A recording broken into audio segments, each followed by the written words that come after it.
Hello aspirants, welcome back to the channel. So aspirants, today we will discuss about the BTR HS level 3rd grade expected cutoff 2024-2025. Until the official BTR HS level 3rd grade cutoff 2025 are released, the candidate can refer to the expected cutoff marks to which are calculated based on factors like difficulty level of exam held this year. BTR HS level 3rd grade cutoff OMR basis examination of the BTC HS level 2025 will be released separately for each category. The category wise BTC HS level 3rd grade expected cutoff 2024-2025 as per the level of examination 2025 has been tabulated below. Okay, so today আজি আমি total ভেকেঞ্চিজটো চাম higher secondary লেভেলৰ লগতে expose কৰিব লাগিব CSB-টো। চ' কেনেকৈ expose কৰিম মই কৈ আছোঁ আপোনালোকক। চ' টোটেল ভেকেঞ্চিজটো আমি চাই লওঁ আগতে। টোটেল ভেকেঞ্চিজ অফলাইন ভেকেঞ্চিজটো আহিছিলে 168 post, non medical attendant 19, surveillance worker 33, basic health worker 16, field worker 33, game watcher 12 and section assistant 55। Total online ভেকেঞ্চিজটো যদি আপোনালোকে চাই, টোটেল অনলাইন ভেকেঞ্চিজ আছিলে 104 পোষ্ট টোটেল। অ'কে, ইয়াতে ডেজিগনেশ্যনটো 8টা আছিলে আৰু এই 8টা ডেজিগনেশ্যনটো field assistant, agriculture extension, so' তেনেকুৱাকৈ আছিলে এইয়ে। চ' ইয়াৰ পিছত agriculture department, forest department, information and public relation, ইয়াৰ আণ্ডাৰত 8টা ডেজিগনেশ্যনটো আহিছিলে। অ'কে, চ' টোটেল যদি আমি ইয়াতে যদি আমি প্লাছ কৰি দিওঁ 168 প্লাছ 104 যদি কৰি দিওঁ, চ' টোটেল আমাৰ 3rd গ্ৰেড HS লেভেলটো আহি যায় ইয়াতে 272 ভেকেঞ্চিজ। অ'কে, টোটেল 272 ভেকেঞ্চিজ আছিলে এগেইনষ্ট 55,000 কেণ্ডিডেট। অ'কে, চ' টোটেল কেণ্ডিডেটটো ইয়াতে 55,000 প্লাছ আছে বুলি গম পাইছোঁ। চ' 55,000 প্লাছেই হ'ব। অ'কে, কিয়নো higher secondary level, higher secondary পাছৰ পৰা গ্ৰেজুৱেশ্যন, MA, MSc চব এপ্লাই কৰিছে এইটো। চ' যদি আমি চাওঁ ইয়াতে 8টা ডেজিগনেশ্যন আছে। অ'কে, ডেজিগনেশ্যন ৱাইজত পে'মেণ্ট ফিজ লোৱা হৈছিল, তো 8টা ডেজিগনেশ্যন আছিলে। চ' 55,000 মই ধৰি ল'লোঁ 50,000। অ'কে, 50,000 ধৰি ল'লোঁ, বেছি নালাগে, 50,000 ধৰিলোঁ। টোটেল কেণ্ডিডেট 50,000 আছিলে। 50,000ত 30,000টো ST আছিলে। অ'কে, ST মই ধৰি ল'লোঁ, 30,000 ST আৰু 20,000টো জেনেৰেল কেটাগৰী, এইটো আপোনালোকে এইটো ধৰি লওক। অ'কে, চ' যদি আমি চাওঁ ইয়াতে কিমানটা ডেজিগনেশ্যন আছে, ইয়াতে 8টা ডেজিগনেশ্যন আছিলে, 8, 9, 10, 11, 12, 13, 14টা ডেজিগনেশ্যন আছিলে। অ'কে, 14টা ডেজিগনেশ্যনত এভৰি ডেজিগনেশ্যনত ST কিমানকৈ পইচা লৈছিলে, ST পৰা লৈছিলে 250 ৰুপিজকৈ লৈছিলে। একচুৱেলি ইয়াতে আৰু 255 হয়, মই 5 ৰুপিজটো মই মানে এড কৰা নাই, 255 হয়, তেওঁলোকে চাৰ্জ লৈছিলে 5 ৰুপিজ। তো ইয়াতে মই একজেক্ট এমাউণ্টটো দিলোঁ 250। অ'কে, যদি এজন কেণ্ডিডেটে চব পষ্টটো যদি এপ্লাই কৰে তেনেহ'লে 14 × 250 কৰিলে ইয়াতে আহিব 3500। অ'কে, 3,500 পইচা দি পিনি আপুনি এটা BTRত HS লেভেলৰ এক্সামটো দিবলৈ পাৰিব।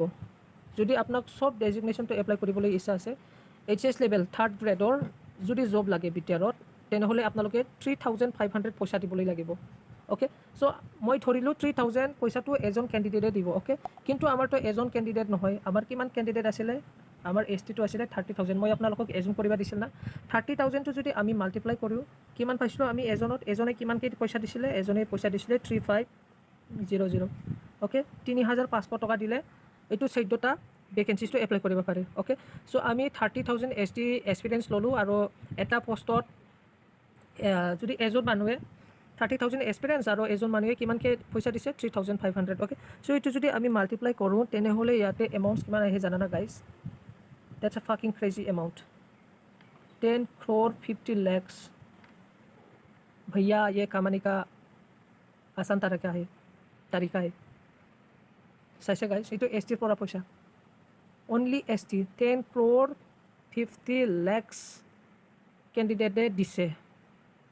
আৰু দিব পৰা নাই যদি কিয় দিব পৰা নাই? জব নালাগে নেকি আপোনালোকক? জব লাগে যদি দিবাই লাগিব। 10 crore 50 lakhs। অ'কে, নাও আমি আহিছোঁ জেনেৰেলটো ধৰি লওক 20,000 ধৰি ল'লোঁ টোটেল কেণ্ডিডেটছ। আৰু জেনেৰেলে পে' কৰিছিলে কিমান? জেনেৰেলে পে' কৰিছিলে 350কৈ পে' কৰিছিলে। 14টা ডেজিগনেশ্যনত কিমান হ'ব? 350 × 14 डेजिग्नेशन कितना होता है भैया? ये होता है आपका 4,900। ओके, যদি আপোনালোকে জেনেৰেল কেণ্ডিডেটে যদি 14টা ডেজিগনেশ্যন HS লেভেল এপ্লাই কৰিবলৈ বিচাৰে, এইটো জবটো এপ্লাই কৰিবলৈ বিচাৰে, চব জবটো যদি আপোনালোকে এপ্লাই কৰিবলৈ বিচাৰে আমাৰ বিটিআৰত জেনেৰেল মানুহে HS লেভেলৰটো 4900 পইচা দিবলৈ লাগিব বিটিআৰ গভৰ্ণমেণ্টক বা CSB অ'কে চ' আমাৰ কিমান আছিলে জেনেৰেল কেণ্ডিডেট মই কমে ধৰিছোঁ হা জেনেৰেল 20,000 এপ্লাই কৰিছে অ'কে 20,000 এক্সপিৰিয়েঞ্চে এপ্লাই কৰিছে আৰু এই 20,000 মানুহে 14টা ডেজিগনেশ্যন এপ্লাই কৰাত কিমানকৈ কৈছিলে 4,900 অ'কে 4,900টো যদি এজন মানুহে দিয়ে 20,000 কিমান হ'ব এইটো হ'ব গাইজ 9,80 lakhs 9,80 lakhs দেখিছে গাইজ অনলি 272 পোষ্ট আৰু এমাউণ্টৰ থিংকিংটো চোৱা এমাউণ্টৰ থিংকিং 9,80 lakhs যদি আমি ST আৰু জেনেৰেলটো প্লাছ কৰি দিওঁ ST okay ST plus general okay ST plus general plus কৰিম ST আমি কিমান পাইছিলোঁ STটো আমি পাইছিলোঁ কিমান 10,50 lakhs 10,50 lakhs প্লাছ আৰু জেনেৰেলটো পাইছোঁ 9,80 lakhs অ'কে 9,80 lakhs যদি আমি এইটো টোটেল কেলকুলেশ্যন যদি আমি কৰে এইটো প্লাছ যদি কৰে তেনেহ'লে পইচা আহি যায় 20,30 lakhs অ' মাই গড দেখিছে আপোনালোকে 272 পোষ্টত কিমান পইচা ইনকাম কৰিবলৈ গৈ আছিল 272 পোষ্টত 20,30 lakhs অ'কে 20,30 lakhs পইচা দিব লাগিব দিবই লাগিব ভাই জব লাগে যদি চব জবটো যদি এপ্লাই কৰিব লাগে তেনেহ'লে 20,30 lakhs ভैया এইটো বহুত কম এমাউণ্ট হে ইয়াৰ অ'কে চ' আমি আহিছোঁ এতিয়া যদি আমি চাওঁ এক্সপেক্টেড কাট অফ বুলি কওঁ যদি হা এক্সপেক্টেড কাট অফ যদি কওঁ ইয়াতে এক্সপেক্টেড কাট অফ বা কাট অফৰ যে গাইডলাইন এতিয়ালৈকে এই গাইডলাইনটো তেওঁলোকে অফিচিয়েল আপডেট দিয়া নাই কিয়নো তেওঁলোকে ইন এভৰি পষ্টত তেওঁলোকে পইচা লৈছে এভৰি পষ্টত পইচা লৈছে তেনেহ'লে এভৰি পষ্টত বেলেগ বেলেগকৈ কাট অফ আহিব লাগে হয় নে নহয় লজিক মতে যদি আপোনালোকে ধৰি লয় বেলেগ বেলেগকৈ পইচা লৈছে যদি বেলেগ বেলেগ কাট অফ আহিব লাগে নে নাই আহিবই লাগিব কিন্তু তেওঁলোকে কি কৰে এইটো অফিচিয়েল এতিয়ালৈকে আপডেট অহা নাই ছিংগল কাট অফ আহিব পাৰে হয়তো মাল্টিপল কাট অফ আহিব পাৰে যদি ছিংগল কাট অফ আহে ছিংগল কাট অফত কিমান আহিব পাৰে মই আপোনালোকক এইটো এক্সপেক্টেড দিছোঁ এইটো আপোনালোকে অৰিজিনেল বুলি মোক গালি নিদিবা আৰু কমেণ্ট ছেকশ্যনত অ'কে এইটো এক্সপেক্টেড মোৰ এক্সপেক্টেডটো মই কৈছোঁ ইয়াতে আৰু আপোনালোকৰ এক্সপেক্টেডটো আপোনালোকে কমেণ্ট ছেকশ্যনত কৈ দিলে হ'ল চ' ইয়াতে চাবলৈ পাৰিব আপোনালোকে UR ছেকশ্যন টোটেল মাৰ্কছটো চবৰে 80 মাৰ্কছ আছিলে ইয়াতে ডিউৰেশ্যনটো যদি চাওঁ 2 আৱাৰ্ছৰ আছিলে চবটো অ'কে চ' URৰটো যদি 80 মাৰ্কছ হয় তেনেহ'লে 65 to 75 যাবলৈ চান্স আছে OBC 60 to 65 SC 55 to 60 STP 50 to 55 okay STPটো চাইছে না ৰাইজ 50 to 55 EWSটো চাই লোৱা EWS economically weaker section 45 to 50 reserve for women 40 to 45 আৰু এক্স ছাৰ্ভিচমেন 35 to 40 যাবলৈ চান্স আছে বুলি মই ইয়াতে দিছোঁ আৰু এইটো ফাইনেল ছিলেকশ্যন হয় গাইজ যদি আপোনালোকে এক্সামত পাছ হয় তেনেহ'লে ইয়াতে আপোনালোকে ফাইনেল ছিলেকশ্যনৰ কাৰণে 20 মাৰ্কছৰ ইণ্টাৰভিউ হ'ব